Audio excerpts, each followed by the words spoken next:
SSP Global Jobs, the first job consultancy of Haryana. रोजगार दिलाए, बेरोजगारी भगाए।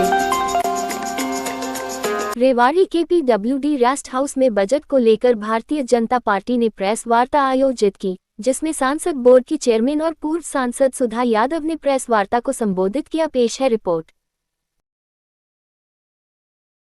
96 आइटम ऐसे हैं जो हमारे देश के अंदर बनाने की प्रक्रिया के अंदर आए हैं और अब तो हम बड़े बड़े प्लेन्स बना करके भविष्य के अंदर इंपोर्ट न करके एक्सपोर्ट की स्थिति में भी आएंगे।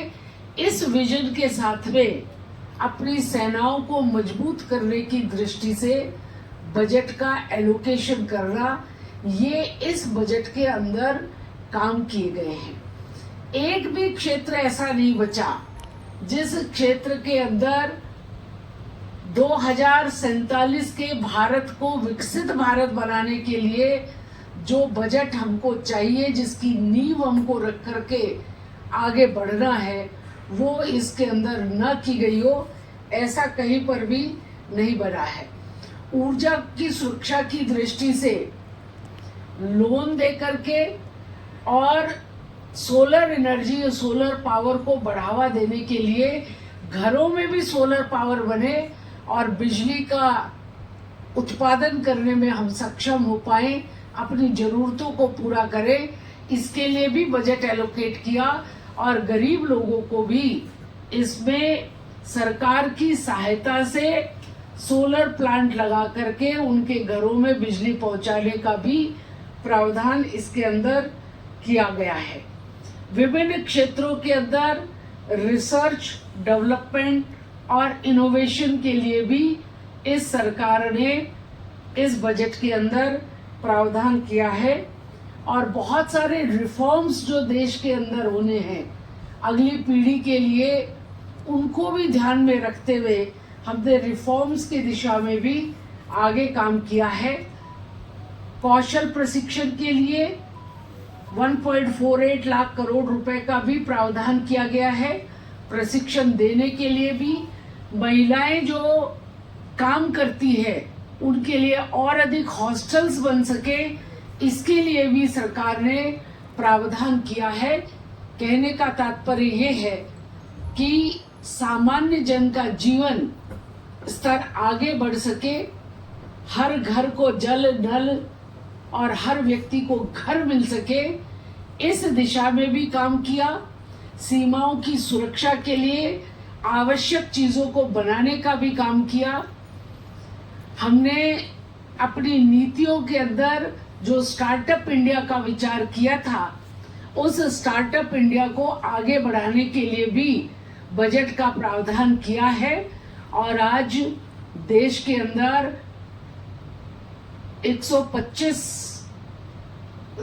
लाख, 1.25 लाख स्टार्टअप्स देश के अंदर काम कर रहे हैं, जो विभिन्न क्षेत्रों के अंदर सरकार की सहायता और मदद के साथ में आगे बढ़ करके हमारा युवा नए इनोवेशन के साथ में काम कर रहा है।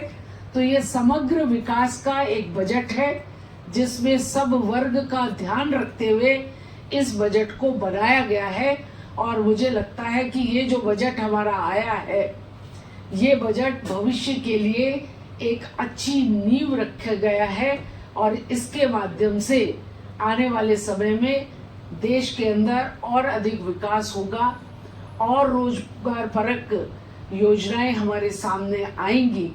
ये विषय रखने के लिए आज मेरा आप लोगों के बीच में आना हुआ है। आपका बहुत धन्यवाद। मैडम यादव, विपक्ष SSP Global Jobs, the first job consultancy of Haryana.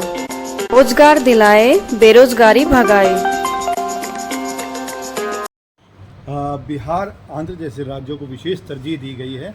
Haryana वंचित रहा है। जो पैकेज से चुनाव के बावजूद हरियाणा को कुछ विशेष बजट दिया नहीं गया है। नहीं, मुझे लगता है कि उनके आरोप गलत है। ऐसा कोई भी प्रांत नहीं है जिसके लिए बजट न दिया गया हो, लेकिन हम सब जानते हैं कि बजट के अंदर पूरे देश के एक एक राज्य के बारे में विषय को पढ़ना उतना आसान नहीं होता है। जहां पर जितनी आवश्यकताएं हैं उन आवश्यकताओं की पूर्ति के लिए बजट का प्रावधान किया गया है। मैडम, आप केंद्रीय संसदीय बोर्ड की भी सदस्य हैं और लोकसभा चुनाव के बाद पहली बार आपसे मुलाकात हो रही है। 400 पार का जो नारा था वो 240 पर क्यों अटक गया? इसकी हम लोग समीक्षा कर रहे हैं और स्वाभाविक है कि कभी न कभी कहीं न कहीं पर नैरेटिव इस तरीके का सेट हो जाता है जिसको तोड़ने में हम शायद कामयाब नहीं हो पाए, जिसकी वजह से कुछ कमी हम लोगों को इसमें आई है। हरियाणा में जी एक बड़ा इश्यू ओबीसी का है। हरियाणा राज्य की बात करें तो हरियाणा राज्य को क्या दिया गया है आपकी नजर? देखिए, हरियाणा राज्य की दृष्टि से अगर आप देखेंगे तो हरियाणा में रेल के इंफ्रास्ट्रक्चर को, सड़क के इंफ्रास्ट्रक्चर को बढ़ाने के लिए और जो योजनाएं पिछले समय में यहाँ पर जिनकी नींव रखी गई थी उनको इन पंचवर्षीय 5 साल के अंदर पूरा करके पूरी तरीके से खड़ा किया जा सके, चाहे वो आपका एम्स ही क्यों ना हो, जो अगले 2 वर्षों के अंदर पूरी तरीके से ठीक होकर बन करके और वो आगे बढ़ सके, इन सब व्यवस्थाओं को किया है। अगर हम बारीकी से इसके अंदर जाएंगे तो यहाँ पर भी मकान को बनाने के लिए, यहाँ पर भी सोलर एनर्जी के लिए उतना ही प्रावधान किया गया है जितना किसी और राज्य में किया गया है। डॉक्टर सुधा जी, ओबीसी का एक बड़ा इश्यू है जी। अभी मनोहर लाल जी के कार्यकाल में 6 लाख तक की जो आय सीमा थी उसे बढ़ाया गया है। महेंद्रगढ़ यूनिवर्सिटी में आए थे अमित शाह जी, उसी दिन नोटिफिकेशन भी हो गया। कांग्रेस 10 लाख की बात कर रही है और साथ में सवाल कर रही है कि इतने दिन 10 साल तक ओबीसी को जो नुकसान हुआ उसकी भरपाई कैसे होगी? भाजपा अपनी सफाई में क्या कहेगी? देखिए, कांग्रेस जो 10 लाख की चर्चा कर रही है, पहले तो ये उनके हाथ में नहीं है, ये केंद्र के माध्यम से ही कुछ हो सकता है और केंद्र में भी उनकी सरकार नहीं है। 10 वर्षों से भारतीय जनता पार्टी की केंद्र में सरकार रही, कांग्रेस ने कभी भी इसको 10 लाख किया जाए इसकी मांग को किसी भी स्तर पर नहीं उठाया है, बल्कि कांग्रेस तो ओबीसी के मुद्दों के ऊपर सदैव विरोधी रही है। भारतीय जनता पार्टी जब ओबीसी के नेशनल कमीशन को कॉन्स्टिट्यूशनल राइट देने लगी थी तो राज्यसभा के अंदर विरोध करने वाली कांग्रेस ही थी जिसने इस बिल को पारित होने से रोका था और दूसरी बार में पारित कराने में हम लोग कामयाब हो पाए थे। इसलिए उनको तो इन अधिकारों को पूछने की और इनको कहने का कोई अधिकार और हक बनता नहीं है। भारतीय जनता पार्टी की सरकार ने ओबीसी के लिए अनेक योजनाएं चला करके और ये कॉन्स्टिट्यूशनल राइट से लेकर के अगर आज तक हम देखें तो पहली बार केंद्रीय विद्यालय के अंदर, नवोदय विद्यालय के अंदर, सैनिक स्कूल के अंदर अगर ओबीसी का रिजर्वेशन मिला तो वो भारतीय जनता पार्टी के शासन में मिला। नीट के अंदर मिला तो वो भारतीय जनता पार्टी के शासन में मिला। वंचित वर्ग को अगर हम शिक्षित करेंगे तभी हम समाज का समग्र विकास कर पाएंगे।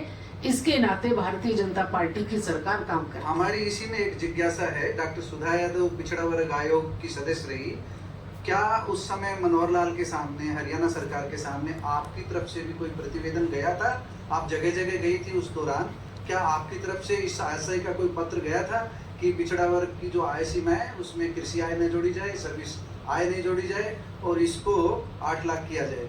देखिए, वैसे तो प्रावधान ये है कि राज्य सरकारें अपना पास कर सकती है नियम, कायदे, कानून को कि वो कितना लगाना चाहते हैं और कैसा लगाना चाहते हैं, लेकिन केंद्रीय आयोग जो है वो हर राज्य के अंदर अपनी भावनाओं से अवगत कराता है कि केंद्र ने 8 लाख की योजना बनाई है तो राज्यों को भी इसके अंदर उसके साथ सहमति जताते हुए आगे बढ़ना चाहिए, लेकिन फिर भी राज्यों का विशेषाधिकार है। मतलब तो इसमें 50-50 का कुछ भी असर नहीं है कर लोकसभा चुनाव का। सरकार को बैकफुट पर आना पड़ा है, नायब सैनी सरकार ने मनोहर सरकार का फैसला पलटा है। जो सरकार ने फैसला किया है उसका स्वागत करिए। ठीक है। डॉक्टर यादव, 5 सीटें आपने गंवाई हैं लोकसभा चुनाव में, अब विधानसभा चुनाव आ रहे हैं, कितने आश्वस्त हैं? क्या आपकी पोजीशन रह सकती है हरियाणा?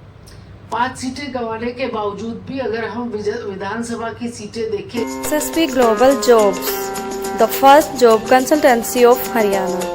रोजगार दिलाए, बेरोजगारी भगाए। इस लोकसभा में तो हमने कांग्रेस से ज्यादा सीटों को जीता है इसमें। और मुझे लगता है कि आने वाले चुनाव के अंदर भारतीय जनता पार्टी पूर्ण बहुमत के साथ में सरकार बनाएगी। डॉक्टर सुधा यादव भी विधानसभा चुनाव में कहीं से कोई उम्मीद है? रेवाड़ी से भी आपका नाम चलता रहा है बीच बीच में। अभी तो विचार नहीं किया और न इस बारे में कोई चर्चा हुई है। अमित सैनी जो जानना चाह रहे हैं उसकी इच्छा तो पूरी करो ना। मतलब चुनाव लड़ने की मन में इच्छा तो है डॉक्टर सुधा यादव के? नहीं सोचा इस बारे में। सर यहाँ से मैडम चुनाव लड़ने वालों की एक लंबी कतार है। अगर बात 2019 के चुनाव की करें तो कहीं ना कहीं टिकट वितरण में अगर सही से टिकट दी जाती तो रेवाड़ी की सीट आसानी से बीजेपी जीती। तो इस बार पार्टी किस तरह के उम्मीदवार को टिकट देगी? देखिए, पार्टी तो हमेशा सही का ही आकलन करके टिकट देती है, लेकिन फिर भी कई बार परिणाम सुखद नहीं होते हैं और मनचाहे परिणाम निकल नहीं पाते। मुझे लगता है कि अच्छा ही आकलन करके पार्टी टिकट देगी और 100% हम यहाँ से जीत करके जाए, इसी दिशा में काम करें। मैडम सिंह कहते हैं कि हम हर बार सत्तासीन करने में उनकी मदद करते हैं सरकार की, लेकिन सरकार हमारी ना सुनती है ना हमारा दर्द सुनती है। मुझे नहीं लगता कि सरकार सुनती नहीं है।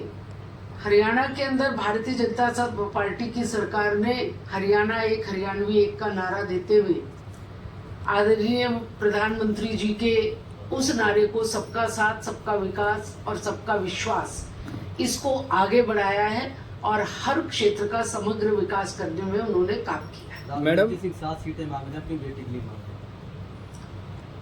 मैं तो चुनाव समिति की सदस्य हूँ, मेरे सामने ये विषय अभी तक आया नहीं है। उन्होंने अभी कहा था अभी कल की मुझे जानकारी नहीं, लेकिन हमारी जो मीटिंग है उसके अंदर ये विषय आया नहीं। मैडम आपको लगता है केंद्रीय चुनाव समिति की मेंबर होने के नाते, पार्लियामेंट बोर्ड की मेंबर होने के नाते इस बार आपके सामने काफी सहज स्थिति होने वाली है? अपने होम डिस्ट्रिक्ट से, गुड़गांव से, रेवाड़ी से, महेंद्रगढ़ से कैसे आपके पास लोग पहुंचने वाले हैं, तो उन सब में नामों का चयन करने में कितना सहज महसूस कर पाएंगे आप? देखिए, इन सब की प्रक्रिया तो बहुत तेजी से चलने लग रही है। लगभग सबको ध्यान में आ गया है कि कहाँ पर क्या समीकरण है और क्या कैंडिडेट्स है। तो मुझे नहीं लगता कि कोई बहुत बड़ी कठिनाई आएगी और सबको साथ लेकर के चुनाव लड़ा जाएगा। मैडम, भाजपा कहती है सबका साथ सबका विकास सिद्धांत बनाया है, तो मुख्यमंत्री नायब सिंह सैनी को जो ओबीसी से आते हैं उनको मुख्यमंत्री प्रोजेक्ट किया गया। अनुसूचित जाति जो दलित वर्ग जिसका जिक्र करते हैं उनकी 2 यात्राएं निकल रही हैं पॉलिटिकल। और मनरेगा जिस मजदूर वर्ग की बात की जाती है, मनरेगा का बजट घटा दिया गया। क्या मजबूरी रही सरकार की मनरेगा का बजट घटाने के बारे में? सबका साथ और सबका विकास। देखिए, हमने किसको मुख्यमंत्री बनाया, किसको नहीं मुख्यमंत्री बनाया, यही तो दिखा रहा है कि सबका साथ है हमारे में। हम किसी जाति वर्ग विशेष को देख करके किसी बात को बनाएंगे या करेंगे, ये नहीं होता। जहां पर हमको योग्यता दिखाई देती है या हमको लगता है कि इनको बनाना चाहिए, भारतीय जनता पार्टी तो एक सामान्य से कार्यकर्ता को भी मुख्यमंत्री बना सकती है। ये आपको देखने को मिला है कि सामान्य परिवार से आने वाले सामान्य कार्यकर्ता को भी भारतीय जनता पार्टी ही मुख्यमंत्री बना सकती है, बाकी किसी दल में इस तरीके का काम नहीं होता है। और राजनीतिक यात्राओं को लेकर आपने टिप्पणी? राजनीतिक यात्राएं तो चुनाव में चलती है, चलनी चाहिए। उसका अपना एक संदेश होता है, संदेश दिया भी जाता है और संदेश लिया भी जाता है। तो भाजपा के चुनाव परिणाम पे इन यात्राओं का कुछ असर देखने को मिलेगा?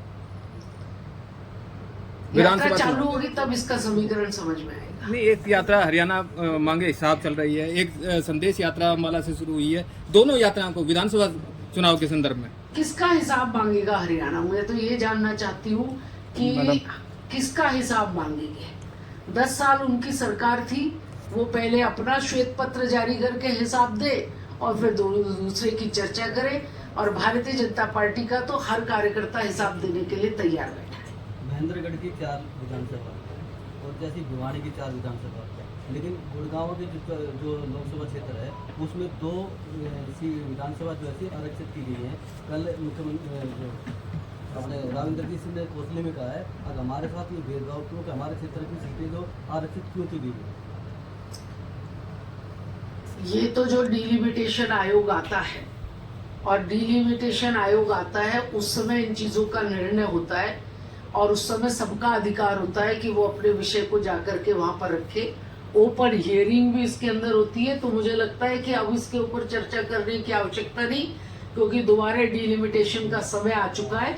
उस डिलिमिटेशन के अंदर जिसको जो बात कहनी होगी वहां जाकर के कहें।